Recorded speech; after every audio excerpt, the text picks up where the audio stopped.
gupirata imbuto canke konona imbuto uba waragwije.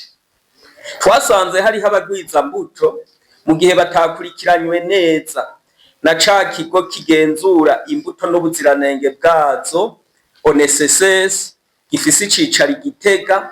Twasanze abagwiza mbuto bamwe bafise ingorane z'uko bashobora gufata imbuto bari bagwije, yagwije yarose nk'itoni 5 z'ibigori, ugaca usanga ariko aragurisha imbuto ziwe aho uca usanga agurishije gushika ku itoni 15. Murumva Gaheme yari yimbuye itoni 5 zagenzuwe neza, ariko ugaca usanga agumya agurisha urudaca bidahera agashika ku itoni 15. Uko rero kuko ushobora kuba wari wasize mu ihangari itoni 5 ugaca ugurisha gushika ku itoni 15, izo zindi 10 tutazi iyo wazikuye, mbere ugasanga uri kushiramwo ivyo waguze mu isoko wonona imbuto. Twaciye dusanga ariyo ngorane nyamukuru dufise muri iki gihugu cyacu ciza c'u Burundi.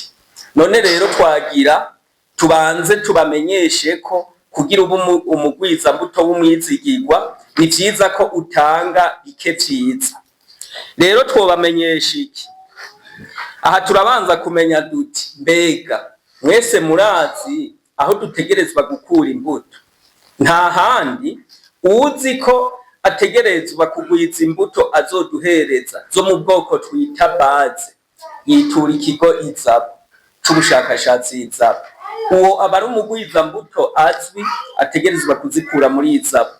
Hariho abene gihugu usanga bariko baratubaza ngo mbega noronka wakabuto gute ntera ngo ko muri Izabu.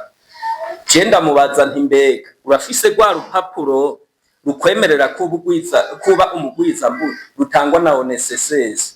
Namwebwe twobahamagarira neza yuko umuntu wese yoba azi ko yaje muri iyi nama, tuzi neza ko mwese mufise urwo rupapuro rubemerera kuba umugwiza mbuto. N'uwo goba rwaratakaranye yoca nyaragasa akabimenyesha ajejwe igisata c'uburimyi bworozi ngaha muri komine Mwaro n'uwo muri komine Nyabihanga kugira babafashe babaze uburyo mwosubira kuronka urwo rupapuro. Ico ni ikintu gihambaye.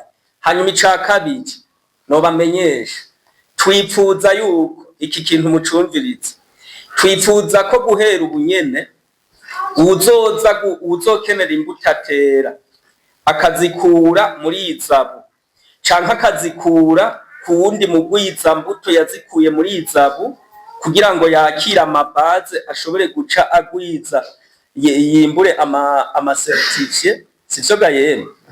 Dushaka ko guhera ubu muzorinda gucisha message kuri aba bayoboye ibi bisata muri komine kugira ngo bamenye izo mbuto murose uko zingana, babitwandikire. Hanyuma ni naho bizomworohera gusabagiza abakozi biwe arongoye muri iyi komine baze kubakurikiranira hagufi. Kuko nagira nkubwire, ni wavuga ngo ugwiza imbuto mutariko mukorana neza na ONSS, mutariko mukorana cyane n'aba bafundi ba Minagi, ntaco uzoba uri kurakora. Ni hamwe uzogera yuko wovuga ngo urafise imbuto ugurisha tukakugira duti izo ntazo tuzi. Ubu guhera ubu dushaka imbuto tuzi zagenzuwe n'aba bantu. Sivyo Gaheme?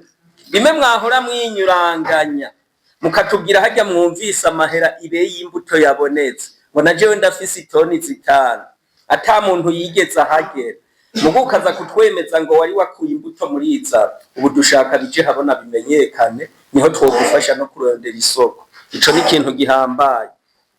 Hanyuma ikindi naco ni vyiza ko izo mbuto mumaze kuzandikisha zikamenyekana, tuba dushaka yuko no guhera umunsi muzitera muba mwabariye ajejwe iki gisata kugira ngo n'imiburiburi atahashitse hashika uwo muri zone hashike canke umumoniteri wo ku mutumba kugira ngo adufotorere aduhe raporo. Ega ari igihe banyakubahwa mwiyita bagwiza mbuto mugugasanga uri kufumbira nabo uko tutavyibaza, ugasanga uri kutera intete 3 kandi izabu yari yatubwiye ko twotera zibiri, ugasanga kumbure uriko uca n'amabango nabi imirongo ukayegeranya canke ugatandukanya cane, canke ugasanga ugiye gutora imbuto z'abandi mugo ugasanga yuko umuntu yitwa umugwiza mbuto we nyawe adafata aho yagwirije imbuto ngo aca atera urucuganya, ngo have usanga yateye ibigori, ibiharage, ibijumbu. Ivyo ntibikorwa. Hariho inzira nziza umugwiza mbuto tugiye kumwereka azokoreramwo, tugasanga uwo murima urimwo imbuto imwe rugende, aho sisabaga yemwe. Hanyuma rero ndababwira ikintu kimwe, twebwe tugize iminsi dukena imbuto mu ntara, muzi baba bakeneye izi mbuto cane. Aha twovuga intara za Karusi, za Kera, tukavuga za Gitega, tukavuga n'ahandi. Mugabo ugasanga izo mbuto mwebwe muza muzifise. Hariho uwampaye message twaje turavugana, yambwiye ngo mu mwaka uheze ngo yari afise itoni 7 z'ibiraya mu ihangara, ubundi acagira 200, ngo barabuze isoko. Vyukuri ngo ivyo biraya biramerera mu ihangari birakura, ngo mwabuze ahantu mushora imbuto. Reka ndababwira ikintu kimwe, icari ivyo biraya muraza kubitsa. Iki rero ico nokibabwira ko si kintu, ni kimwe umushikiranganje yatubwiye ati mbega wobura isoko gute uri umurimyi, uri umugwiza mbuto w'umwizigirwa, mu gifaransa bavyita bati bafitiye confiance. Ako kantu nako murumva. Aho rero bisigura ko uba wazigwije ata muntu akuzi, musitanteri ntabakuzi. Urabona ko yavuze ati iyi nama ntegerezwa kuyumviriza kugira ngo twumve intumbero yayo. Ubu turashaka ko ajeje uburimyi n'ubworozi muri komine n'uwo muri Nyabihanga bamaze kuronka iyo liste y'abatoye imbuto muri izabu n'abazitoye ku bagwiza mbuto bazitoye muri izabu, iyo liste nyakubaha umusitanteri muce muyitunga mu biro kugira ngo hageze irima mugiye no mu nama mukaja hari Igitega mukaja n'ahandi ahantu dushobora muhurira n'abandi ba musitanteri, muze muravuga muti burya turafise imbuto.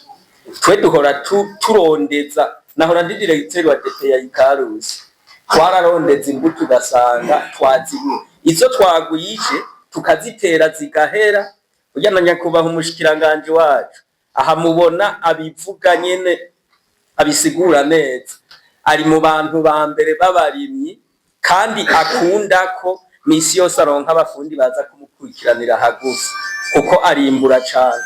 Tumukomera amashimwe cane. Ico rero twipfuza, erega burya hako bimerera mu ihangari, mwopfuma mu telefona n'ujejwe iki gisata muri Buhumuza, uwo muntu akamuba uwajejwe uburimyi no akamubaza ati mbega mwebwe iyi Buhumuza nta mbuto mukeneye z'ubwoko buno, sivyo gaye? Arashobora kukubwira ati twari tuzikeneye, ati kandi abantu benshi ndababona bazikeneye, ati mugakuza kubitora hiyi Mwaro, ati twe tubona vyo tuvuna. Aho muca mukiyagira uwaca kiyaga na musitanteri. Nimba ibiraya vyari nko ku bihumbi 3 ikiro, sivyo gaye?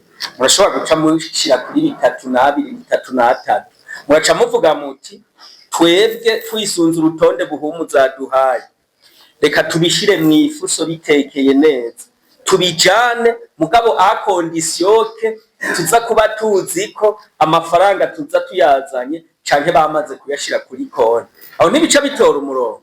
Ega nimwishinga ngo je n'impaka bazitorera hamwe ihangari zirashobora kuhamere. Jari Ikarusi yari hano bona hora ngenekereza aterega imwari imbuto ziruzu, ngo nawe vuga imwaro wumve ngo reka nikure ngo zonshikira gure.